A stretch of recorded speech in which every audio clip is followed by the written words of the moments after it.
Hey, it's Mark from Ripple Training, and this is a quick tutorial on how to get the most out of RT Tracking Essentials. There's a list of chapter markers below, so you can jump right to the topic you're most interested in, but we'll start here with the overview. Once you install RT Tracking Essentials, they show up in two different places in Final Cut Pro. They show up in the Titles and Generators sidebar up here at the top left, and it'll be under Titles and under RT Tracking Essentials, and you'll see 9 title effects there. Then over in the Effects browser, under RT Tracking Essentials, there are 3 effects. And we'll talk about why there are effects instead of titles in a little bit. That's the basics. Now, I'm going to take you through each one and give you some tips to get the most out of them. We're going to start with the arrow. And actually, I'm going to cover both the arrow and the line because they work almost exactly the same. I'm going to give you some interesting ways to use them. So here I have a clip of a drone shot, and I'd like to point out this structure here. I'll press X to mark a range on the clip. And then in order to track the shot, I'm just going to drag my title effect directly over it and release the mouse. I'm going to reduce this tracking area a little bit. And then you can choose to format your title before or after you analyze a clip. I'm just going to go ahead and analyze first, but it doesn't matter whether you do it before or after. That's done. And now one way to shrink this down, it's obviously too big, is to go to the transform and scale it down. But if you do that, it limits how far you can move the objects to this bounding box here. So I'm going to do Command Z to undo that. What I prefer to do is go over to the title inspector and just reduce the overall scale of my graphics, because then I can still freely move them around within this entire frame. Once I've done that, I like to turn off the transform mode because it gives me access to these on-screen controls to adjust where that arrow is pointing, or I can move the whole thing, or I can move the text simply by dragging on it. And I can get things lined up pretty much where I want. And one more thing I'll do in the title inspector is turn on the animate on, and that will now track to that object. Now, a couple things you can modify in the title inspector. You can choose whether the arrow and the text animate on and off. You can choose how fast they animate on and off. You shouldn't really need to deal with position, rotation, and scale. We just use scale here to adjust the overall scale, but once you've done that, you should be done with it. You don't really need to adjust position and rotation here because you can do it right in the viewer. You can adjust the start and end of the arrow here, and you could keyframe these if you wanted to change them over time. Obviously, you can adjust the line color. One thing I like to do with color sometimes, by the way, is to use the eyedropper to sample something in the scene so that my graphics match something in the scene. Line opacity. Blend mode we'll talk about a little bit later in a different example. The width of the line. And then the start and end cap. By default, we've got an arrow on one side, and you can adjust how big that arrow is, how long it is, and how wide it is. But you could also change that start cap to something like a bevel. And sometimes I like to do that, just a little different look. You can also change the starting cap. Maybe I'll make it round, and it just gives it a different look. So just be aware that you can really modify what this thing looks like. Indent, you probably won't want to use. Shadow, if you do want to add a drop shadow, you can increase the opacity and the shadow distance and the shadow angle. And you can do the same thing with the text. I usually don't really add a drop shadow, but the option's there. You can change the text color and the font directly here, or you can always go to the text inspector on the next page and go crazy. But the basic things you need are right here. That's pretty much all of the different parameters you can use to adjust it. Let's go to the next one. Here I want to use this line title to create a highlight effect on this lighthouse. So I'm going to press I to set the beginning of a range and O for an out point of a range. I just want to track it over this section here. I'll drag the line in, and I'll set up my tracker over this lighthouse and analyze. It'll analyze the entire clip so that I could adjust the position of this title anywhere on the clip. Next, what I'll do is scale down in the inspector the overall scale of this graphic, turn off the transform mode, and I'm going to set this line to cover our lighthouse. I'll also disable the text for now. I'll change its starting cap to round and increase its width to really cover that lighthouse. I'll also go to the video inspector and turn off rotation for the tracker because I don't need it to rotate. And while I'm in the video inspector, I'll change the blend mode to overlay. Then back in the title inspector, I can choose a color for that overlay or no color at all. I could just make it light so it very clearly highlights that lighthouse.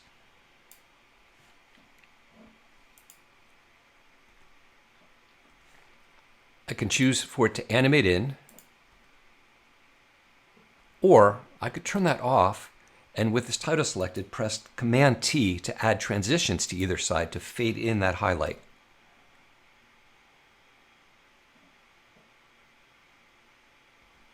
And there's a quick and easy highlight effect.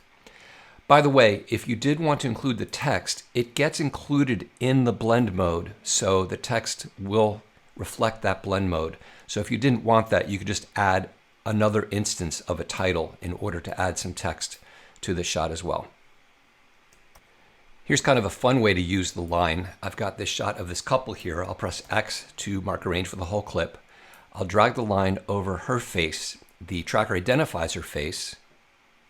I'll click Analyze.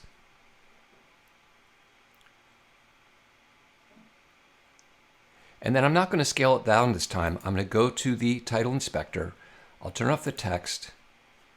I'll turn off the transform mode so I can line this up. Let's just say I want to hide her identity like this.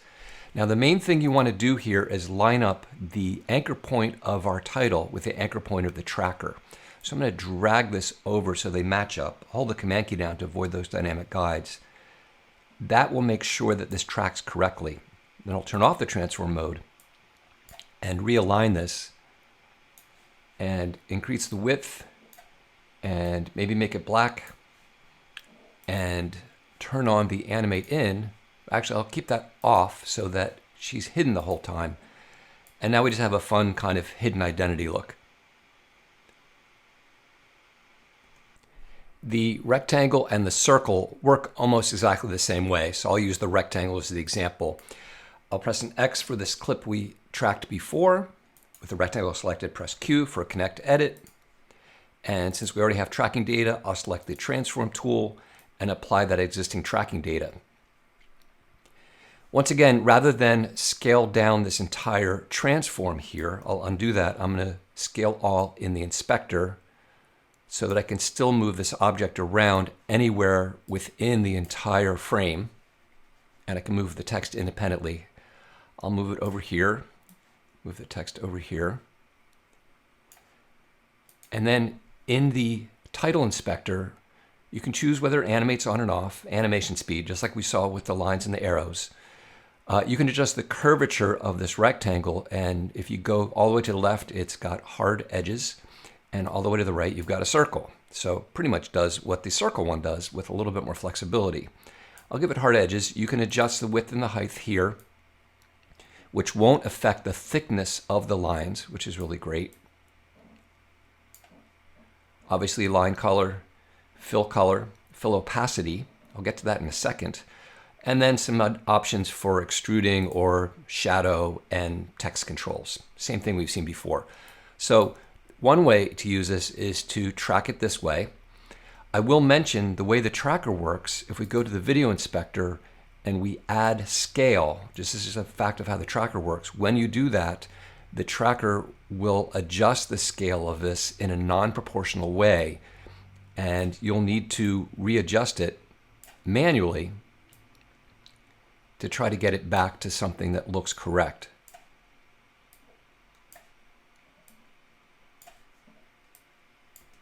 And then it will scale the graphic along with the object that it's tracking to. I often keep scale turned off. So I'll turn that back off here and set this back to 100 and move it back over here. You can also use this to highlight. So back in the title inspector, if I increase the fill opacity all the way, I'll make it a middle gray and I'll drag that color chip to the line color so they're the same. Then if I go to the video inspector, I can change the blend mode I'll do overlay there, and then try to find a decent color that does what I want. Maybe just like that, and I'll drag that color chip onto the line color so they're the same. I'll also turn off the animation because we don't want just the edge to animate on. And then of course we can press Command T to fade in that highlight effect. And I'll increase the curvature to make it look a little nicer. And of course you can move the text anywhere and format it as you like. The emojis are really fun. I'll press X to mark a range on this clip we looked at already. Select the emojis, press Q. Select them, select the transform tool, and apply the track that we already did earlier. And now they'll all track to the woman's face. But the idea here is that you double click on the emojis and you don't have to use the ones that are here. You could. You can just delete the ones you don't want. Or you can delete them all and choose Edit, Emoji and Symbols. And you can actually use this for any text. And then you can go choose any emoji in here at all that you'd like to use. Escape. I'll increase the size. I'll change the starting rotation. And then that emoji will track to her face. The pointer is very straightforward. I have a shot here of a kayaker that I'd like to point out. I've set a range. I'll drag the pointer onto him and analyze.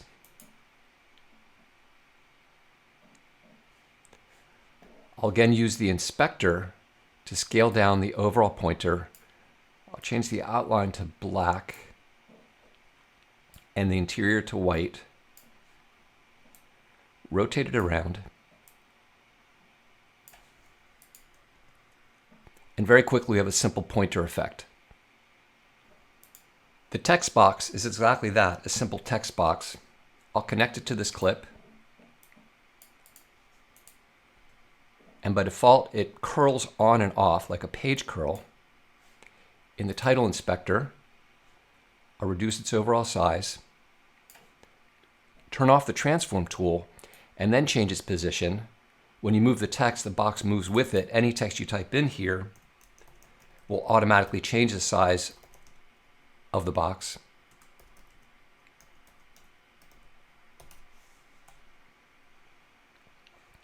I'll also change the line spacing a little bit here. Then in the title inspector, the animation on is optional, like with all of these. But you can also choose whether or not it curls on. So by default it curls on, but if you turn that off, it'll simply fade in. And the same thing with curling off. You can turn that off and just have it fade out. If you do want it to curl on, you can adjust the angle and the amount of rotation and the radius of that curl to create quite a different look. Let's go back to the transform tool and apply our tracking data to that graphic.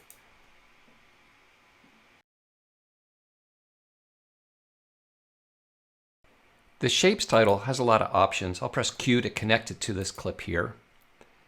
And I'll also apply the existing tracking data so that it tracks to our guy. And I'm also going to line up the anchor point with the center of that tracker. Now over in the title inspector, you can choose whether it animates on and off, but you also have a choice of shapes: arrow, badge, circle, hand pointer, heart, even a mouse pointer, pill, and several different ones here. I'm just going to go to the circle. I'm going to scale this all down, and by doing this, I'm not affecting this overall bounding box. So if I really wanted to move the text somewhere else, I could. You can move the text independently of the object. If I turn off the transform tool, it's got an on-screen control that lets me position it and scale it. I can put it right over our guy here. I'm going to move the text over, but I want you to notice that the anchor point of this is still really in the center of that tracker. That's the main thing. Even though I'm adjusting it here, it's not changing the center point relative to the tracker. The text is optional. You can turn it on or off here. And then for the color, it's actually a gradient. If I add another gradient stop to this and change that color, you'll see there's actually a sort of a three-dimensionality to each of these badges that shows up if you add another color stop to the gradient. So you can use them that way, or you can just use them flat. And I'm going to use this one flat because what I'm going to do is go over to the video inspector, change the blend mode, in this case to color burn, and then back in the title inspector, I can play with that color to choose how light or dark I want it to be, maybe about like that. And now I have a highlight effect that tracks along with that guy. Now, rotation is on by default, so the text is moving around. We can turn that off by going back to the video inspector and turning off rotation for the tracker and setting the rotation back to 0.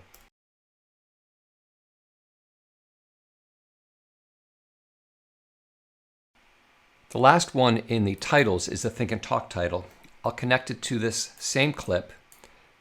I'll select the transform tool and apply that tracking data. I'll turn off the transform tool so that I can scale this down and position it. And I'll just double check that my transform is lined up. This isn't a required step, but for me it often gives a little bit better track to line up the center of my object with the center of the tracker. I'll also go to the video inspector and turn off rotation, set the rotation back to 0.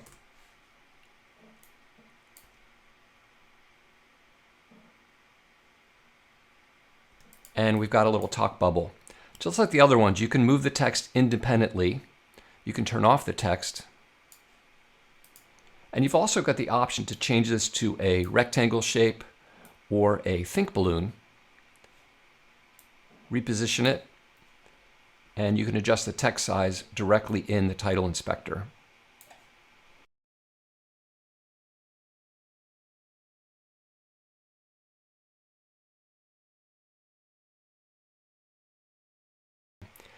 That brings us to our 3 effects for RT Tracking Essentials over in the effects browser: Cloner, Glint and Glow, and Hider. The reason these are effects instead of titles is because they affect the underlying video. And the only way that you can affect the underlying video with a tracked object is to make it work as an effect. The cloner you can use to remove objects in a shot, a dead pixel, some dirt on the lens, or something more dramatic like this parasailer here. I'll drive the cloner effect onto this clip, and the way all of these work is by tracking an effect mask. So after applying the effect, in all cases, you'll want to go to the video inspector for that effect and click the mask button to add a shape mask. That's the thing that will be tracked. I'll place it over this parasailer. I'll switch to the tracker, and I'm going to change the shape of this and the rotation to better match that guy. I want to track him just like in there.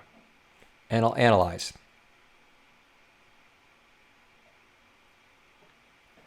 Now that I've done that, I'm going to switch to the shape. And the shape I'm going to make a little smaller, but before I do, I'm going to unlink it from the tracker so it doesn't affect the tracker. And my goal here is I'm going to shift pixels over. In other words, what the cloner does is it clones or copies pixels from somewhere else in the image to replace the pixels here. The way you do that is up in the inspector, you use position, rotation, and scale, although usually just position is all you need. So I'm going to drag and position X to move those pixels over from the left to the right to cover. I'll increase the size of this a little bit to get good coverage. And now all the pixels within here have been pushed over to the right, being replaced with pixels from the left that are all pushed over, and they're being feathered into the image. So if we play through that now, that parasailer has been removed from the shot. I'll add him back by turning off the cloner, and then turn that back on to remove them. So super useful tool for removing items from a shot. The hider is great for blurring a face or a logo. So in this shot of Steve, I want to hide this logo. So I'll drag the hider onto this clip. I will add a shape mask. I'll switch to the tracker, scale it way down, position it over Mickey Mouse here, and analyze. Then I'll unlink the shape from the tracker. Sometimes you want to be able to move the shape completely away from what you tracked, but in this case it's right on the same object. And I'm going to reduce that blur amount.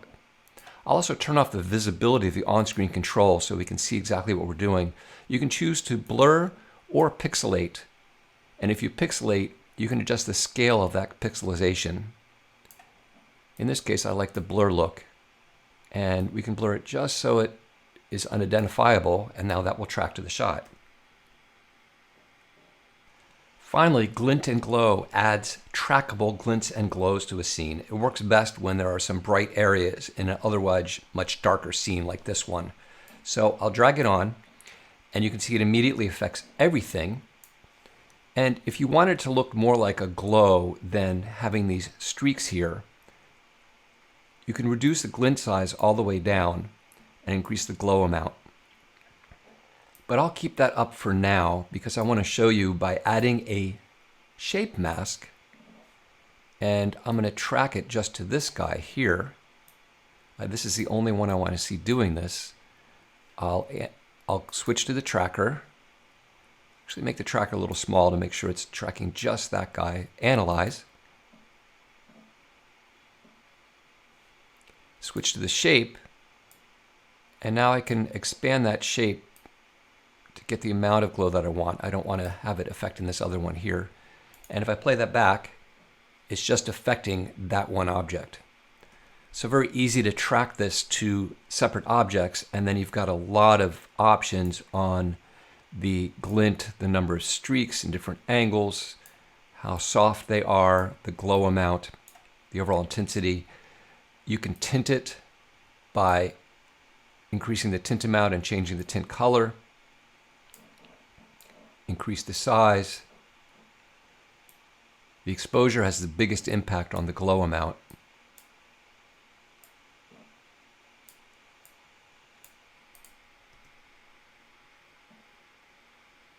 So those are some quick tips on how to get the most out of RT Tracking Essentials. If you have any questions or comments, send us an email at support@rippletraining.com. Thanks for watching.